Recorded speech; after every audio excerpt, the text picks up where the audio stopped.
Olá, hoje vamos conversar com o escritor Itamar Vieira Júnior, autor de Torto Arado, Prêmio Jabuti de 2020, melhor romance, e um dos autores mais em voga no Brasil atualmente, de resto, merecidamente, porque o livro é maravilhoso. Itamar, tudo bem? Obrigado por falar comigo nestes dias que eu imagino sejam muito atribulados. Olá, tudo bem, Juremi?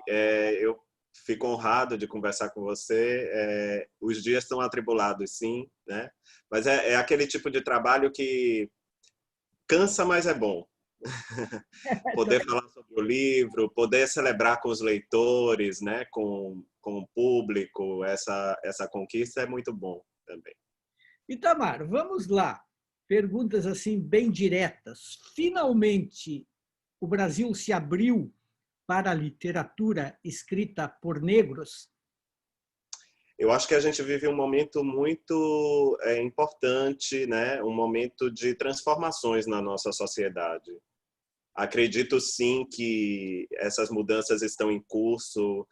Acho que a gente já tinha algum espaço nas pequenas editoras, foi assim com muitos autores, a Conceição Evaristo, a Eliana Alves Cruz, tanta gente começou publicando por pequenas editoras, mas as grandes editoras que fazem o livro circular, né, e dão certo destaque, também estão se abrindo para isso.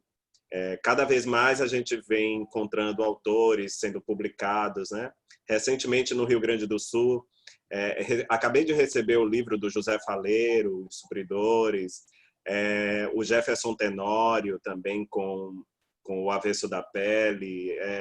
Acho que cada vez mais a gente está conseguindo fazer a nossa literatura circular. O Faleiro, eu me orgulho de ter sido um dos primeiros a escrever sobre o Faleiro, que eu acho bom demais. E o Tenório também é muito bom e está vivendo um momento assim maravilhoso. A literatura dele decolou completamente. Aqui no Rio Grande do Sul também tem o Luiz Maurício Azevedo, que é, inclusive, proprietário de uma editora, a Figura de Linguagem, que trabalha muito com livros de autores negros. Então, é uma nova sensibilidade.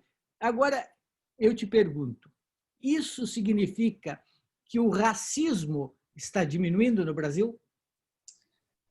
Eu acho que é um processo muito longo. Se a gente imaginar que tivemos quase 400 anos de escravidão e que esse sistema nos legou um racismo estrutural que permeia tudo em nossa sociedade, vamos imaginar que aquela, aquele evento terrível que aconteceu há menos de 2 semanas no Rio Grande do Sul, no supermercado, não é um evento isolado, é um evento que fala desse racismo estrutural, né, que nos mostra que é muito marcante, ainda muito presente nos nossos dias.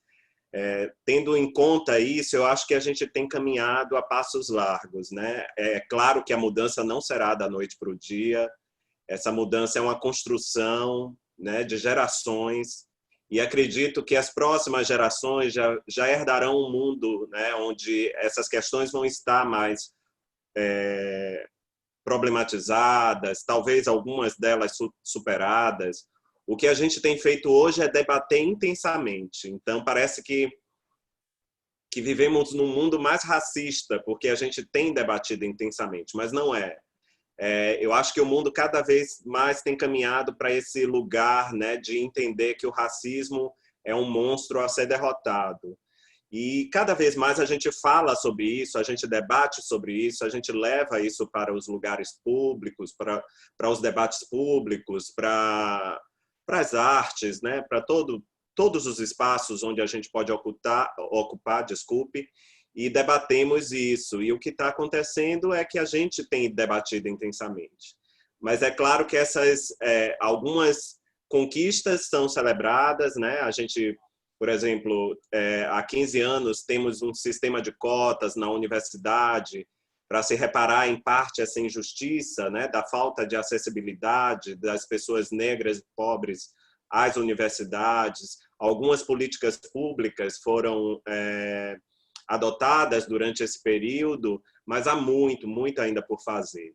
E a gente está semeando mudanças para que as gerações futuras colham essas mudanças, né? É isso que a gente tem feito com tudo, no debate público, no nosso trabalho, na nossa escrita. A gente tem semeado essas mudanças para que as gerações futuras colham isso. Tu vês, no caso do João Alberto, assassinado do supermercado em Porto Alegre, racismo estrutural, há uma coisa esquisita. Quando do assassinato do George Floyd nos Estados Unidos, logo se soube que ele era um ex-presidiário, mas isso não mudou a percepção do acontecido. Aqui no Brasil, nos últimos dias, tem toda uma desconstrução do João Alberto. Ele era encrenqueiro, ele ia no supermercado o tempo inteiro, ele estaria drogado, ele era violento, ele tinha uma vasta folha policial, condenações. Há uma tentativa de desqualificação do personagem para esconder o que aconteceu e para não caracterizar como racismo, ou esses elementos todos, de alguma maneira, fazem com que o caso seja diferente quando comparado com o do George Floyd? A gente sabe que toda essa desconstrução, Juremi, ela sempre existiu, né? E ela sempre tenta colocar o homem negro nesse espaço de violência, né? Como se a violência fosse algo que só estivesse com ele. Eu fico imaginando o que é que ocorreria com um homem branco, e eu já vi inúmeras vezes, porque eu vou ao supermercado fazer minhas compras, e já vi muitos homens brancos discutindo com atendentes, com funcionárias do supermercado, e nada aconteceu com eles, nada parecido, né? Basta um homem negro olhar diferente ou falar num tom mais alto, que isso já é tido como violência e justificativa para os atos subsequentes que serão praticados contra eles. Eu já esperava que fizessem essa desconstrução do João Alberto, porque isso é sistemático na nossa sociedade. O Estado, por exemplo, e ali também tinha envolvido um agente do Estado, né? Embora não estivesse na hora de serviço ao Estado, mas ele era um agente do Estado. Pelo país, nas grandes cidades, a gente sabe que a polícia militar adentra nessas comunidades e sempre executam jovens negros com essa desculpa de que foi um auto de resistência ou que se praticavam ilícitos. Mas o que importa é que no nosso país a pena de morte não está no Código Penal, né? Todos têm direito a um julgamento justo, com direito ao contraditório, todos têm direito a essas leis, né? As leis do Código Civil. Então, o João Alberto tinha direito a tudo isso, e isso lhe foi negado de uma maneira brutal, né? Se ele fosse um homem branco, eu duvido que ele fosse morto daquela forma. Por ser um homem negro, desvalorizado na nossa sociedade, que é tido muitas vezes como ninguém importante, que aquela tragédia aconteceu. Então, eu já esperava, essa desconstrução sempre é feita, esse discurso sempre é levantado, e é uma forma de desumanizar o personagem, né? Nós que escrevemos sabemos muito bem como isso é feito, né? Essa retórica e toda essa construção, como ela é feita. E ali o que há é uma tentativa de desumanizá-lo mesmo. Então, nada disso justifica, né? Ele tinha direito a se defender. Se ele desferiu algum golpe contra alguém, ele poderia ser penalizado dentro da lei, mas não assassinado de uma forma brutal. Ele não deveria ser desumanizado, inclusive depois, né, como ele vem sendo nessas matérias, nessas reportagens, querendo justificar a morte dele, justificar o injustificável. Itamar, tu és professor, pesquisador, doutor e agora um escritor consagrado. Tu ainda és alvo de racismo? Cada vez menos por ocupar esse espaço público, Juremi. ainda bem, talvez também porque eu me cerque das pessoas certas, né, das pessoas que compreendem as questões raciais, talvez eu não sofra tanto. Mas eu posso lhe dizer que eu já sofri muito, inclusive no espaço da universidade, como aluno. Vez ou outra ouvia piadas, né, ouvia coisas sobre como esse daí tem um pé na senzala, coisas que machucam muito, né? E que de fato marcam a gente profundamente, né? E o lugar social que a gente ocupa na sociedade, mas cada vez eu tenho encontrado menos. Mas também sabemos, Juremi, que o racismo no Brasil ele também obedece uma escala de pigmentocracia, né? Ou seja, quanto mais retinto, quanto mais melanina, mais a pessoa é alvo de racismo. O livro do Scott, do Paulo Scott, Marrom e Amarelo, conta muito essa história, né? E isso, de fato, o racismo brasileiro tem várias nuances. Eu já pude estar dos dois lados. Eu já fui poupado de racismo, enquanto outros homens mais retintos eram, né, vítimas desse racismo, inclusive por forças policiais. E, da mesma forma, já fui alvo de racismo, de estar num lugar frequentando normalmente, separado, como se fosse alguém que trabalhasse ali, ou então me dizerem coisas como esse professor me disse, outras pessoas já me disseram, mas cada vez menos, talvez, por já viver neste mundo, né, onde a mudança está em curso, e por frequentar, às vezes, lugares privilegiados, de ter pessoas como você e outras pessoas conscientes conversando comigo, eu me sinto menos alvo disso, né? Embora tenha absoluta consciência de que o racismo continua muito presente, quanto mais vulnerável é a situação social do indivíduo, né, do cidadão. Quanto mais vulnerável ele está nessa hierarquia de classes, mais sujeito ao racismo ele estará também. Itamar, a Djamila Ribeiro, que é hoje uma das intelectuais brasileiras mais importantes, ela colocou muito em voga a discussão sobre o lugar de fala. E essa expressão, esse conceito, ele é polêmico. Às vezes até criticado por negros. Por exemplo, Wilson Gomes, que tu, baiano, conheces, e eu conheço por ser da área da comunicação, Wilson Gomes, que é um intelectual negro, tem dito que pode ser um lugar de cala.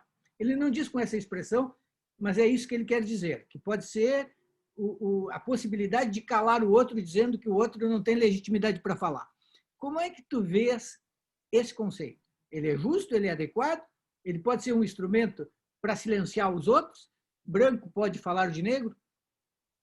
Eu acho que todos devem ter a liberdade de falar, mas a gente sempre deve ouvir aquele que, de fato, vive o cotidiano que está sendo representado ali. Por exemplo, imagine uma mesa de vários homens brancos discutindo o feminismo. Como seria estranho, né? Da mesma forma, uma mesa com vários homens brancos discutindo o racismo.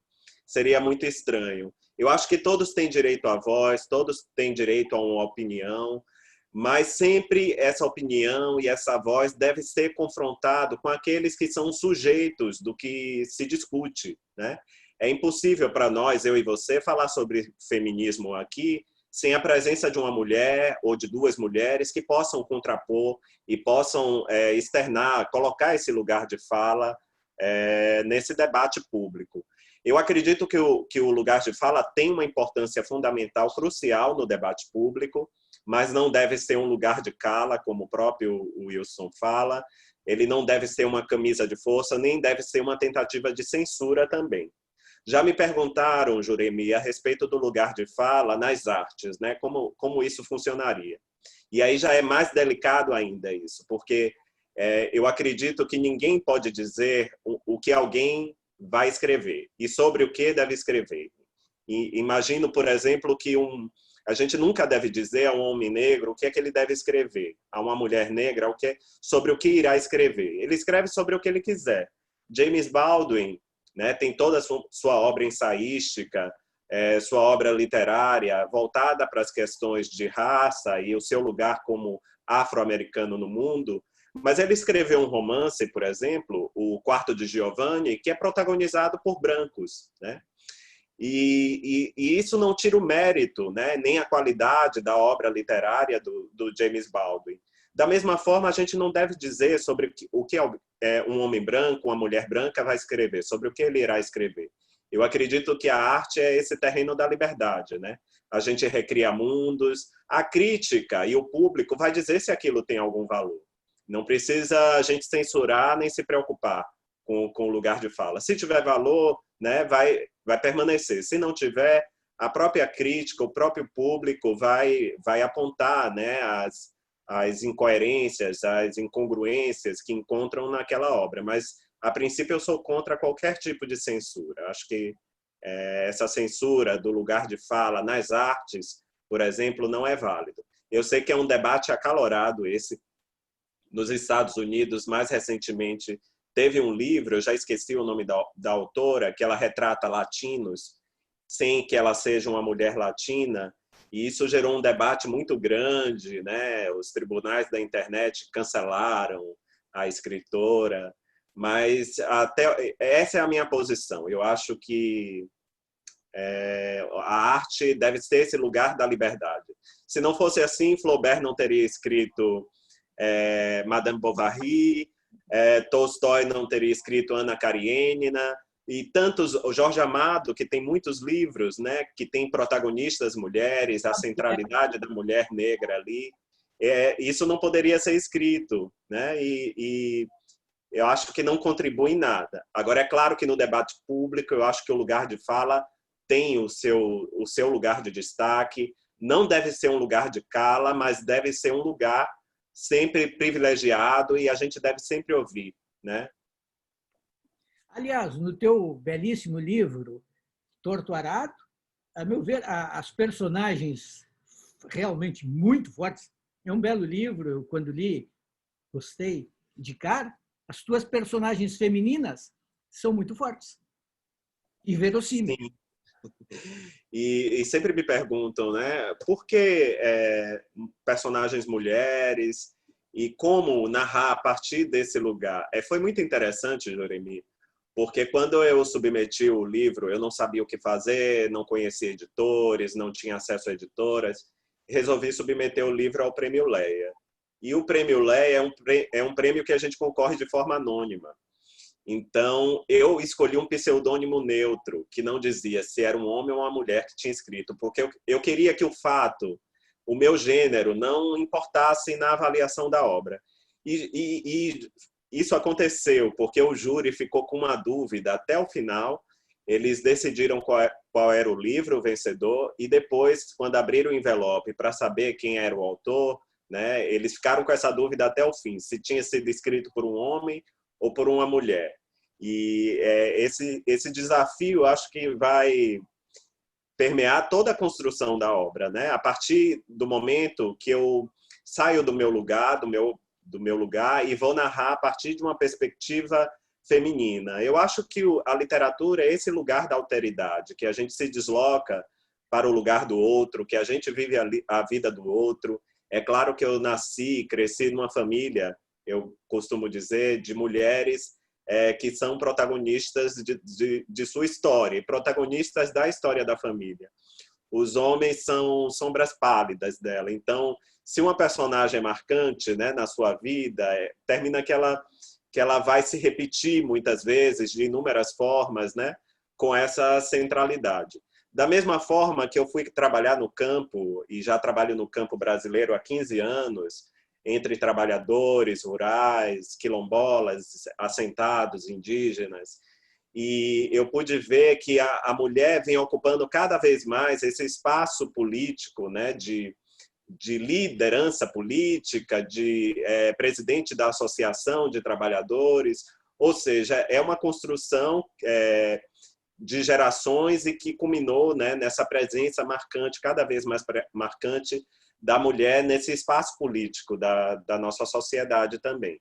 Ainda há muito por seguir, né? Estava lendo uma notícia hoje que elegemos apenas uma prefeita de capital do país.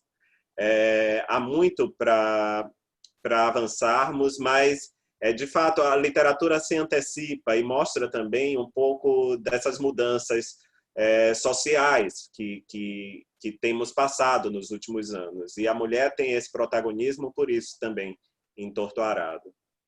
Muito boa essa ideia de concorrer inicialmente a um prêmio no anonimato. Eu tenho a impressão que muitas vezes no Brasil o nome na capa condiciona o julgamento, e nome de editora também. Aí tu te submetesse mesmo a um julgamento, a gente diria assim, a um julgamento cego, a um parecer cego. A pessoa que julgou não sabia quem estava julgando. É legal. E a gente tem um pé atrás um pouco com esses prêmios literários, né? A gente nunca sabe o que é que se passa ali. E o prêmio Leia se mostrou assim um prêmio muito correto, muito digno, muito íntegro, porque eles receberam 450 originais, ou mais de 450, e passaram, e ali há um corpo de editores do grupo editorial que faz uma primeira triagem, e uma banca, um júri de notáveis, né? O Manuel Alegre, o Nuno Giudice, a crítica e escritora Isabel Lucas, a Ana Paula Tavares, poeta angolana, ou seja, tem pessoas de vários países. Do Brasil era o crítico Paulo Werneck, e eles leram o livro e ali decidem. E quando eles decidiram em abrir um envelope, viram que não era um escritor conhecido, né? Era um autor fora do eixo Rio-São Paulo, que vivia na Bahia, tinha 2 livros de contos publicados, sempre com muito nesse corpo a corpo, e esses livros foram publicados por uma pequena editora, mas o livro de contos A Oração do Carrasco chegou a ser finalista do Prêmio Jabuti em 2018. Ou seja, para o autor, isso diz assim, você está no caminho certo, porque ninguém sabe quem você é, e leram a obra e julgaram e escolheram pelo mérito da obra. Isso para mim não tem preço, me deixou mais à vontade para seguir nesse caminho da escrita. Mas agora no Jabuti, tu venceste alguns pesos pesados, inclusive Chico Buarque. Aí foi para arrasar. E olha, eu não queria estar na pele desse júri, porque eram muitos bons livros, todos autores que eu admiro muito, Juremi. E confesso a você, eu confesso a você que eu assisti à cerimônia do Jabuti imaginando que eu tinha 20% de chance de vencer, porque eu acho que todas as obras ali escritas eram grandes obras, né? Eu acompanho o trabalho da Maria Valéria Rezende e o Chico Buarque eu nem falo porque é um artista onipresente em minha vida desde a infância. Então minha vida está misturada ao cancioneiro do Chico, à dramaturgia do Chico, às obras literárias do Chico. Então esse aí eu nem falo. Mas a Maria Valéria Rezende, o Paulo Scott, a Adriana Lisboa, que eu já acompanho há bastante tempo, são escritores com uma carreira consolidada, né, com obras marcantes no cenário nacional. E tudo isso eu fui muito humilde para esse Jabuti, imaginando assim que quem levasse certamente é porque a obra tinha o mérito, né, de levar. Não se cometeria nenhuma injustiça. E eu ficaria feliz. Claro que eu fiquei feliz por Torto Arado ter vencido, pelo significado que o livro tem, pelo protagonismo, né, que as vidas negras têm no livro. Então, isso para mim é muito importante. Era algo que eu sentia falta na literatura brasileira, com honrosas exceções, né? Mas era algo que não estava. Eu fui procurar, por exemplo, livros que ganharam o prêmio Jabuti, que tinham protagonismo negro, né? E são pouquíssimos, e são muito raros. Então, claro que tudo isso me deixa contente, mas eu estava ali, né, muito feliz só por estar ao lado de grandes autores. Acho que foi um dos anos mais concorridos do Prêmio Jabuti, porque todas as obras tinham mérito e qualidade para vencê-lo. Sem dúvida. Itamar, o teu livro, ele trata de um mundo rural personagens negros, descendentes de escravos, e, de certa maneira, há uma questão que atravessa o livro, que é a questão de poder falar ou não. Está expressa na própria questão da língua cortada. Esse teu livro, ele ainda encontra, digamos, realidade concreta no Nordeste brasileiro, o mundo rural do Nordeste brasileiro ainda é como tu o apresentas no livro? Ainda é muito parecido, é muito real, Juremi, por incrível que pareça, né? Eu deixei essa questão do tempo em aberto na história, não há muitas datas, então as pessoas não conseguem situar a história em determinado momento. Elas imaginam, pode ser no pós-abolição, pode ser nos anos 60, mas eu confesso que quando eu escrevi essa história, ela começa em meados dos anos 60, 1960, e chega aos anos 2000.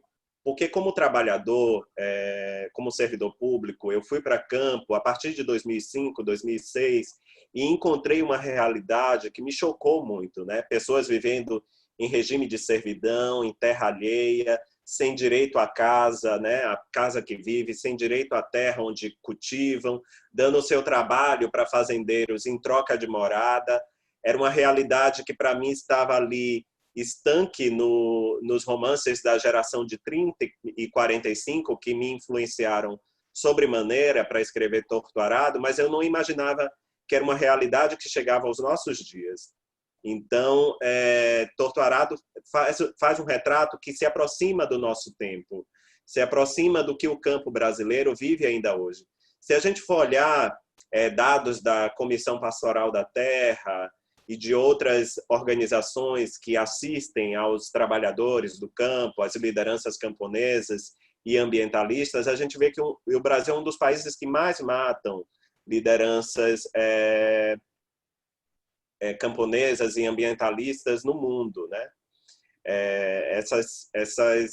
Essa violência no campo é marcada, é muito presente, ela está muito presente no nosso cotidiano, e isso é pouco falado, né? Eu acho que isso tem aparecido poucas vezes. É de se esperar. Eu tive o privilégio de ir trabalhar no campo. Eu sei que o Brasil passou por um processo de urbanização muito forte, acentuada, industrialização. É natural que o escritor escreva a partir do seu lugar, né? E muitos deles vivem em grandes cidades, né? A escrita não é algo que é acessível a toda a população, né? Espera-se de um autor, muitas vezes, a escolarização que muita gente não consegue ter, o acesso a editoras, mesmo as pequenas editoras estão centradas na cidade, e por isso o campo já não é tão mais retratado, mas o campo continua muito vivo, tem uma vida pulsante e uma vida fundamental que fala de permanências. O Brasil ainda guarda esses resquícios do nosso passado escravista, do nosso passado colonial. Isso é muito marcante, é um dos pilares da nossa desigualdade, é relevante e precisa ser contado, né? Precisa ser debatido nos espaços públicos, e a arte, como acho que todo autor ele faz um testemunho do seu tempo, esse é o testemunho do meu tempo. Isso chegou até a mim e merece ser contado. Há uma fortaleza a ser tomada, que é a da Academia Brasileira de Letras. É curioso que a Academia Brasileira de Letras, que começa com Machado de Assis, depois se torna uma academia de brancos.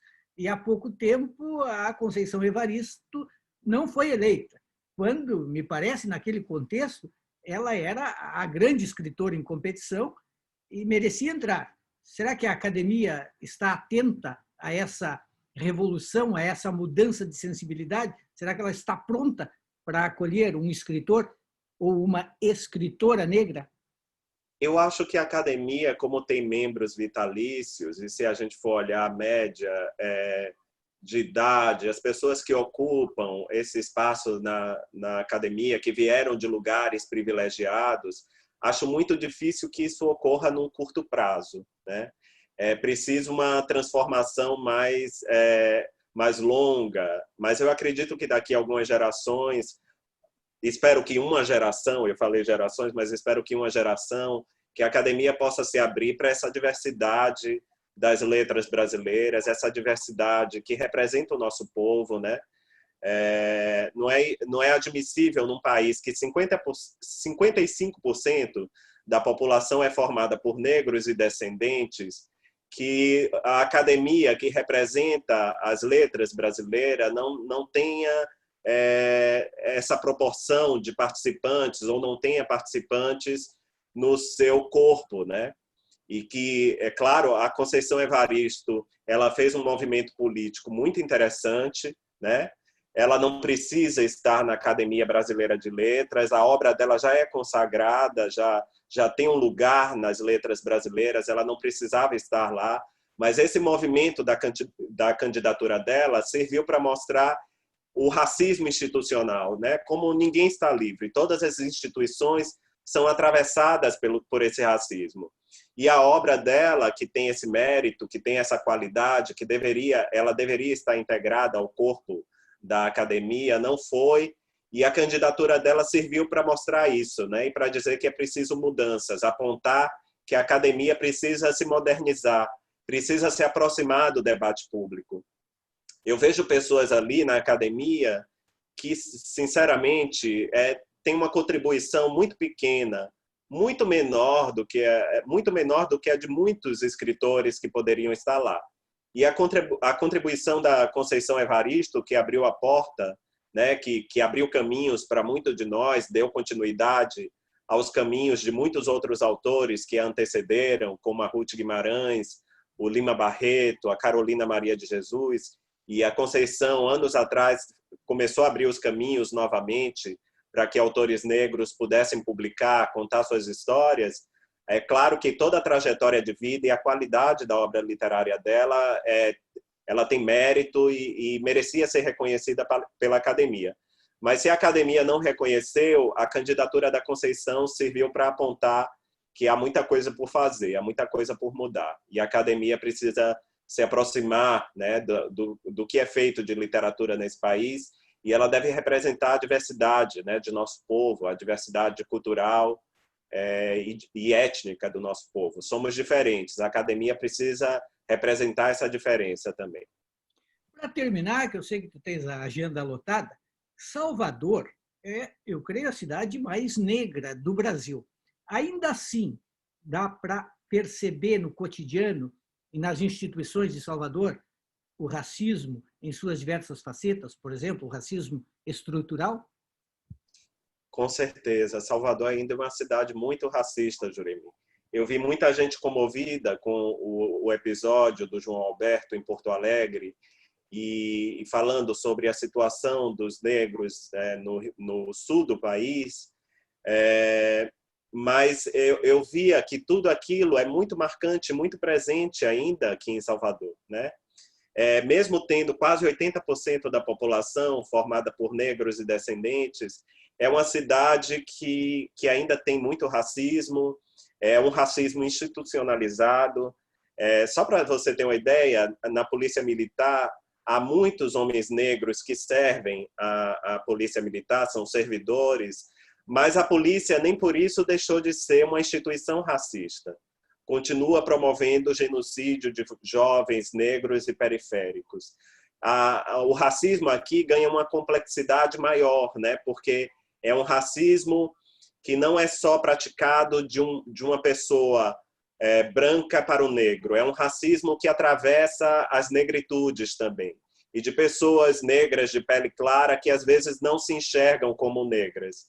E aí ganha uma complexidade muito maior, né? O colorismo aqui dá o tom do nosso racismo, mas não é nem um pouco diferente do que acontece no sul do país, né? É uma cidade ainda extremamente racista.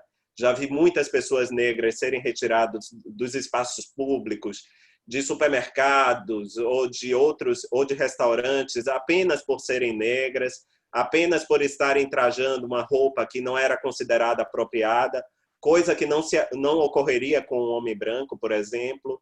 Então, eu acho que o racismo é um mal que nos atravessa, não apenas o Rio Grande do Sul, a Bahia, mas atravessa todo o país, atravessa a América Latina, atravessa os Estados Unidos, a Europa. É algo que precisa ainda de muito debate, Precisa que se crie essa consciência, e a gente só vai romper com tudo isso com a educação. A educação é o começo de tudo, né? Educando nossos jovens, as nossas crianças, para uma sociedade mais diversa, multicultural, né? Pluriétnica, e que eles tenham a consciência disso. Acho que a gente muda isso apenas com a educação, né? E é um trabalho árduo que demanda muito tempo. Por isso que a gente precisa de pessoas como a Djamila Ribeiro, o Jefferson Tenório, discutindo o racismo, falando sobre o racismo. Cada vez mais a gente precisa falar sobre isso para que a gente sinta essas mudanças daqui a uma geração. Tamar Vieira Júnior, parabéns pelo livro, Torto Arado é maravilhoso, e parabéns pelo Prêmio Jabuti, mais do que merecido. Continua assim, está bom demais. Muito obrigado. Muito obrigado, Juremi. Obrigado a todos.